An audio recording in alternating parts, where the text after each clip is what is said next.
If I asked you right now lower, middle, or upper class, where do you sit? Most folks just answer based on how they feel. Their monthly paycheck, the neighborhood, their car. But here's the real issue. True wealth class ignores all that stuff. It all comes down to a single number, your net worth. Once you actually crunch that number, most people realize they are not sitting where they thought, I am Professor Wealth. Today, you and I are climbing the entire wealth ladder, from the very bottom to the top 10%. We won't just describe the steps. We are running the hard math on what moving up truly demands. To keep it real, we will follow one guy's exact numbers the whole way up. Meet Tyler. He is 34, earning $85,000 a year. Solid job. Nice apartment. Decent car. He chips into his retirement fund every single month. Tyler feels completely middle class. But if you sit down and calculate his actual net worth, he falls into the bottom 25%. That is no exaggeration. It is just math. Let me show you why he is stuck and what it takes to climb out. Before we step up, hear me clearly. Your paycheck is not your wealth. Net worth is. It equals everything you own, like your house. Savings, investments, and cars, minus every single thing you owe, mortgages, student debt, and credit cards. That one number dictates your spot on the ladder. It has absolutely zero to do with your salary. My data comes straight from the Federal Reserve Survey of Consumer Finances. It is the biggest wealth study nationwide. These stats might shock you. Let's start the climb with Tyler. He is 34, manages marketing, and pulls in $85,000 annually. After taxes, his take-home pay is $5,200 monthly. His rent is $1,600. He drives a 2022 sedan and saves a bit. He feels perfectly middle class. Let's calculate his real financial score. His assets: a car worth $22,000, $12,000 saved for retirement, plus $3,000 cash, totaling $37,000. Now for debt, $18,000 on the car, $26,000 in student loans. That hits $44,000.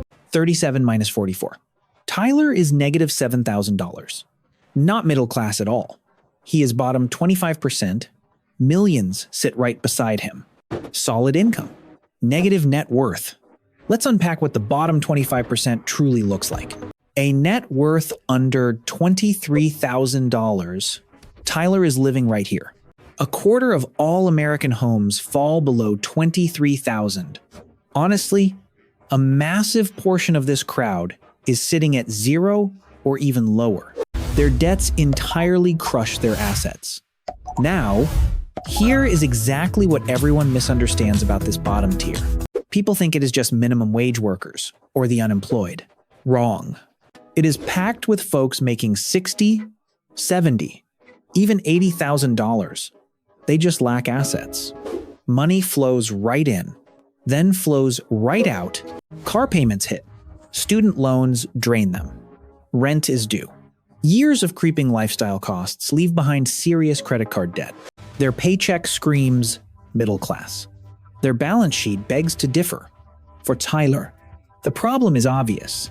He owns zero home equity. That right there is the biggest wealth engine for most American families. His debts swallow his assets whole. He started saving for retirement, but those accounts are way too small for his income level. He earned a solid salary for years, yet his net worth barely flinched. That is the invisible trap of this bracket. You can easily spend your way into comfort without ever building a dime of real wealth. Let's see what the next step demands. Lower middle class, ranging from $23,000 to $179,000. To break into this tier, Tyler needs $23,000 in net worth. He is stuck at negative $7,000. He has to close a $30,000 gap. How you and I know there are only two ways: grow assets or kill debt. If Tyler attacks those student loans hard, dropping an extra $500 a month past his minimums, he would clear them in about 3.5 years. Doing exactly that, while saving a little, pushes his net worth past that $23,000 mark. He finally steps into the lower middle class. But let me tell you a secret here. Most families in this spot did not invest like geniuses. They simply bought a house. Real estate equity makes up most of their personal wealth. A standard household setup here looks something like this. A house worth $300,000 with a $240,000 mortgage. That leaves $60,000 in equity. Toss in $15,000 in retirement, plus $8,000 cash. Subtract a $12,000 car loan, and you hit roughly $71,000. Sounds pretty solid on paper, but look closer with me. Most of that wealth is entirely trapped inside the property. You cannot buy groceries with home equity. You cannot fund an emergency with it. Unless you sell out or take on even heavier debt, that liquid cash cushion, the money you can actually grab quickly, might be $10,000 or $15,000 tops. So while reaching this bracket is solid progress from where Tyler started, that financial fragility is still incredibly real. A lost job, a medical crisis, or a massive car repair can easily throw a household off balance at this stage. The median $193,000. Now we hit the exact midpoint of household wealth in the country. Half have more, and half have less. That figure is roughly $193,000. When folks hear this number, I usually see two different reactions. Either they think it sounds way too low, mostly because flashy stock market and real estate headlines make it seem like everyone is rich, or they think it sounds way too high because their own bank account isn't close. Both reactions tell me the exact same thing. Most of us have no clue where the real middle sits. Here is what that wealth looks like. Maybe $120,000 in home equity, $50,000 in retirement funds, and $15,000 in savings. You will see some consumer debt like car loans, but it stays pretty manageable. On the surface, this everyday household looks fine. Steady paycheck, nice house, decent cash reserves. But here is the figure that should really bother us. If we strip out house value and only count money you can actually spend today, that median liquid net worth drops to roughly $30,000 or $40,000. That is it. That is the entire safety net for half the country. This perfectly explains why a single layoff, hospital bill, or economic dip can ruin everything. The middle class isn't totally broke, but they are certainly not secure either. Big jump here.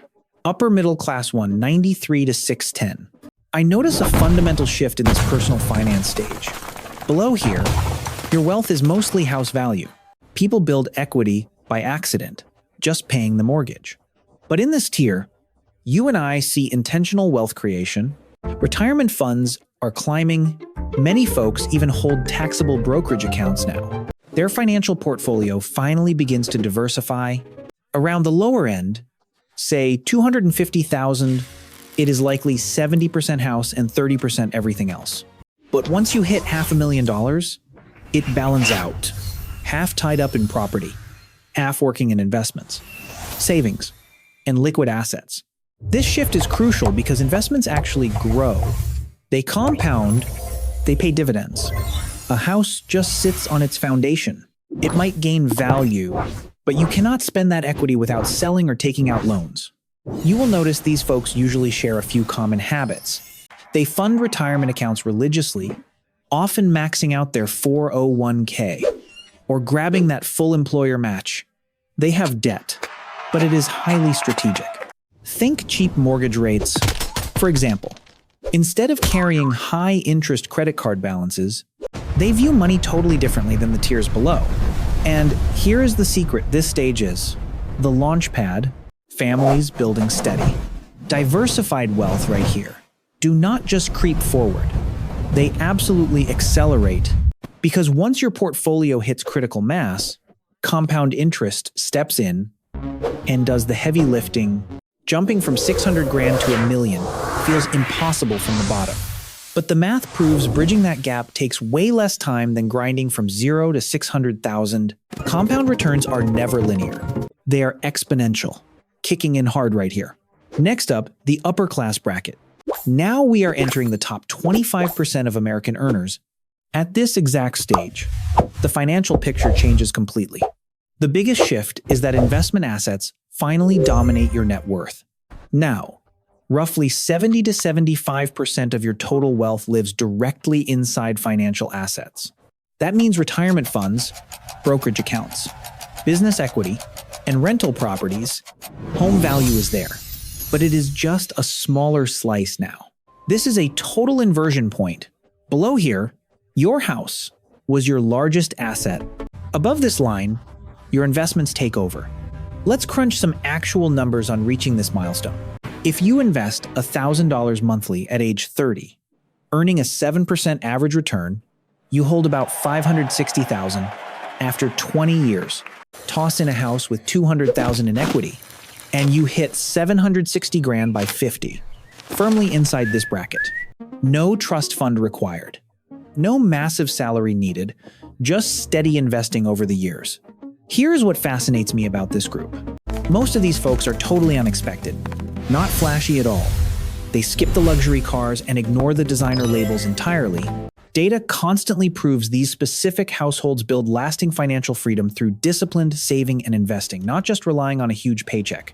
I always emphasize why the phrase high income paired with low net worth exists. I see plenty making $200,000 a year miss this bracket entirely. Meanwhile, folks earning $90,000 actually do. From my experience, wealth is about what you invest, not just earnings. Now, top 10%. $1.72 million and up, climbing together. We finally reached the top 10%. To crack this tier, your household needs a net worth around $1.72 million. Up here, I've noticed wealth operates completely differently. If I invest $1.72 million at a modest 4%, it creates $69,000 a year passively. The principal stays untouched. That beats the median household income in America, and it comes purely from a solid investment portfolio. My money is literally working much harder than most humans do. Families at this stage usually hit complete financial independence. I see their investments easily funding their daily lifestyle without needing any steady paycheck. That does not mean everyone quits their day job. Many stay, but the whole dynamic shifts. For me, work becomes completely optional instead of mandatory. My risk tolerance rises, and massive opportunities multiply. I can chase higher potential returns, simply because my survival no longer depends on every single dollar. Even inside this top 10%, the spread always amazes me. Having $1.72 million just crosses the minimum threshold. Meanwhile, the top 1% begins around $12 or $13 million, and the 0.1%. That requires over $40 million. The divide among the rich is just as extreme as the gap separating them from everyone else. But here's what you and I need to focus on today. You honestly do not need to reach that top 1%. Hitting the top 10% at $1.72 million is highly doable over a standard career if we set up the math correctly. The trap is, most people completely ignore that math. I see folks simply working and hoping, but hope is never a solid wealth strategy. Now, for the age factor, everything I just shared holds one massive blind spot. Those early brackets, the 23,000, the 193,000, or 610,000, they lump every American household together. A 25-year-old standing right beside a 65-year-old. I am talking fresh graduates alongside retirees. Holding them to the exact same benchmarks makes absolutely zero sense.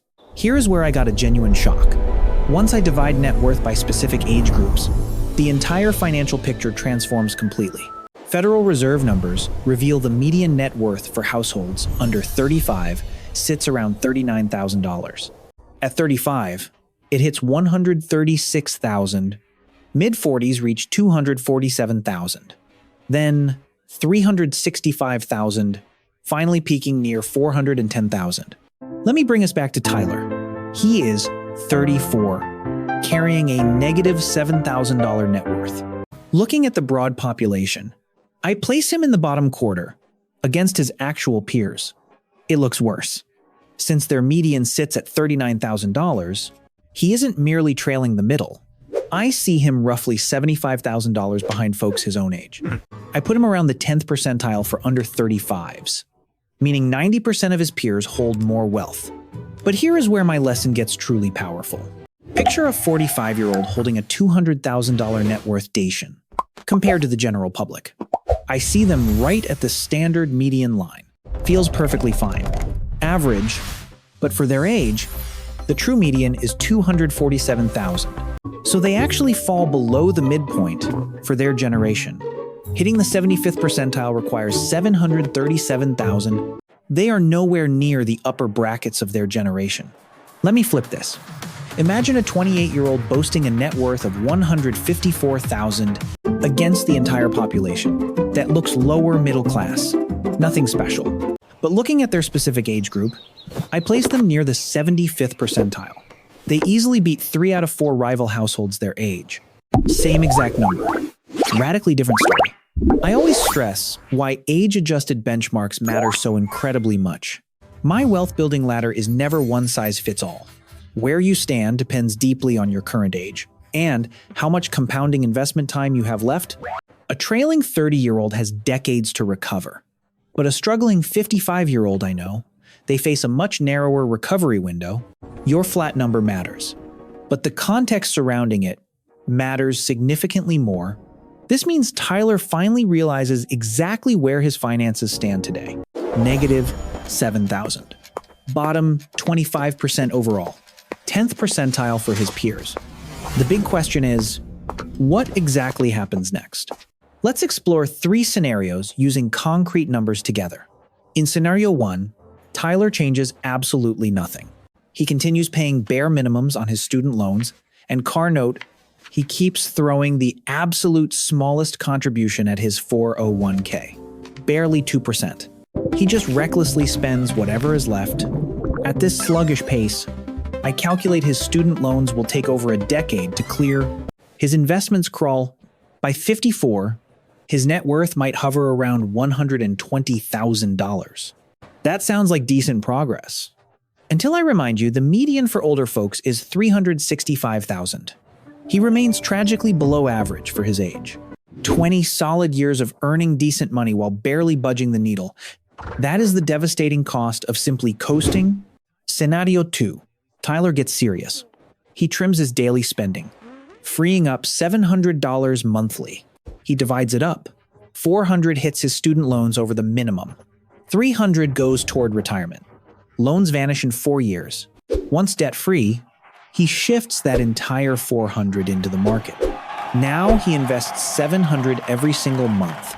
Say he buys a simple house at 38 to build equity. Assuming a 7% return, by age 54, his investment portfolio alone hits roughly $350,000. Add $150,000 in home equity and assets, and his total net worth reaches about $500,000. That comfortably lands him in the upper middle class, putting him right around the 75th percentile for his exact age bracket.